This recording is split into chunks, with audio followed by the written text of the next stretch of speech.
Quando começou a ideia do Clusterfuck eu já tinha de facto esse nome do Clusterfuck e essa ideia de juntar pessoas que nunca tinham tocado juntas e metê-los no mesmo contexto e gravar várias sessões de pessoas que nunca se tinham conhecido musicalmente e arranjar uma forma de gravar isso e depois no final conseguir aglomerar de um modo que aparentemente até parecia que tinha sido trabalhado. Aquelas pessoas até tinham estado a construir alguma coisa conscientemente, embora isso fosse mentira.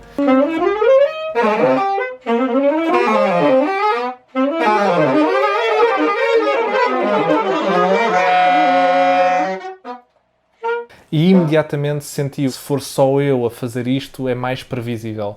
E o Vasco é a pessoa mais imediata que eu penso sempre de alguém que eu sei que rapidamente, se lhe atirar a bola para um lado, ele vai me dar alguma coisa mais valiosa do que o que estava no início.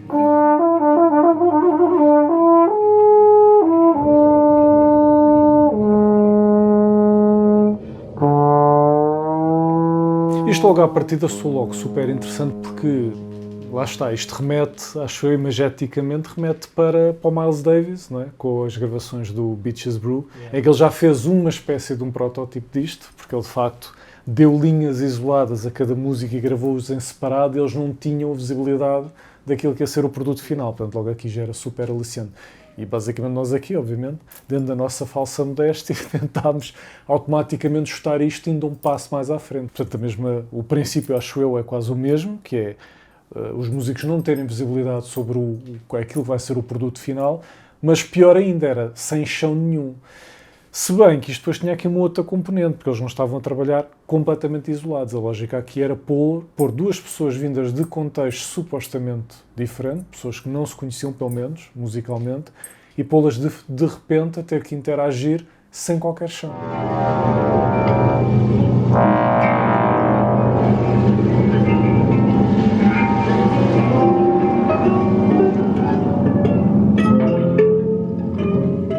Foi muito interessante, porque mesmo entre as várias sessões a dinâmica foi muito diferente, porque o nosso papel dentro das sessões era um bocadinho puppet master, mas estávamos sempre no limiar entre total controle e total descontrole.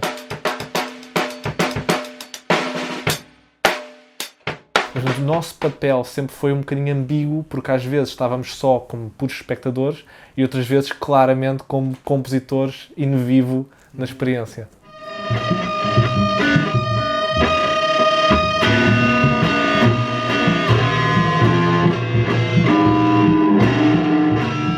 E as próprias pessoas não tiveram uma experiência, portanto, aquilo não foi 1 hora ou 2 horas a debitar sobre o mesmo. Portanto, era de alguma forma aquilo era uma espécie de uma simbiose estranha que ia evoluindo à medida que a sessão ia decorrendo. Nós acabámos por acabar, ironicamente, no mesmo ponto dos músicos. Foi páginas tantas não sabermos com que produto é que íamos acabar.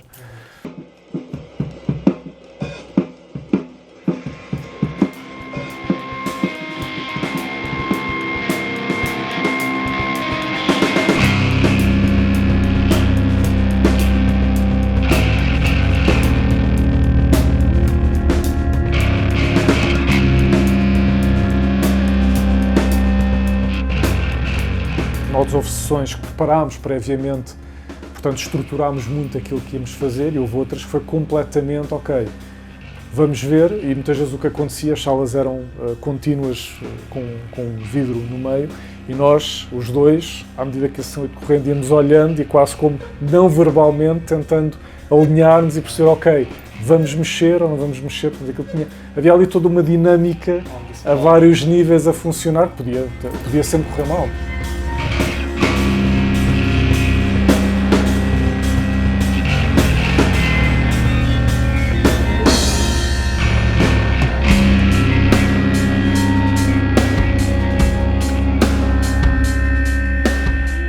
E há aqui um mérito, acho eu, um crédito brutal que tem que ser dado aos músicos que participaram, acho eu, porque eu acho que isto é o desafio máximo para qualquer músico, que é ser posto num contexto completamente vazio, não ter qualquer tipo de estímulo, ou estímulo muito condicionado, e ter que, à medida que o caminho se vai mostrando, eles irem explorando e evoluindo ali. Aqui foi neste estúdio agora caseiro, que agora já com as gravações todas, depois juntámos as peças a pensar como é que agora criamos uma coisa em que não é só estar a juntar as peças. Mas até isto teve duas fases, porque a primeira fase foi de facto isso, foi nós, ao colarmos peças, dar uma intenção, e isto começou primariamente por agarrar naquelas peças e juntá-las de uma forma intencional. Mas depois, a páginas tantas, inverteu-se, isto foi muito giro porque inverteu-se a lente, ou seja, as últimas, portanto, os últimos clusterfucks já foram compostos ao contrário. Portanto, nós criámos primeiro uma cama, uma base, e depois começámos a encaixar peças para complementar. Portanto, invertemos o ciclo. O que até nisso foi super interessante, porque acabámos por ter um produto que funciona, digamos assim, dos dois ângulos.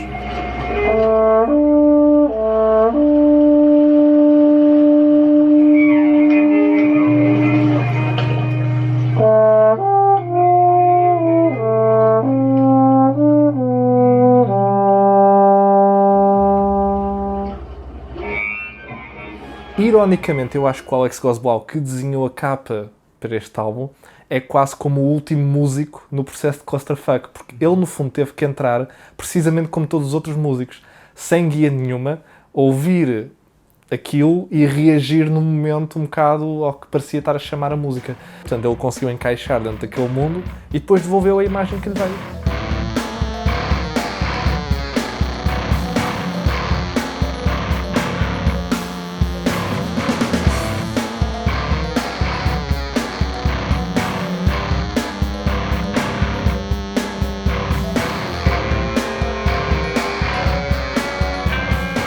Eu, por acaso, estou mesmo orgulhoso deste álbum em particular, porque para mim é o best case scenario criativo, em que tu, simultaneamente, ao ouvir depois o produto final, é exatamente aquilo que estavas à espera e não tem nada a ver com aquilo que estavas à espera.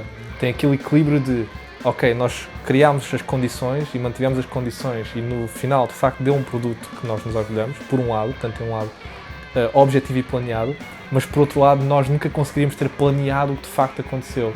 E essa mistura, estou super contente com isso, porque é raro, é preciso há um elemento de trabalho, mas há um elemento de sorte também quando isso acontece.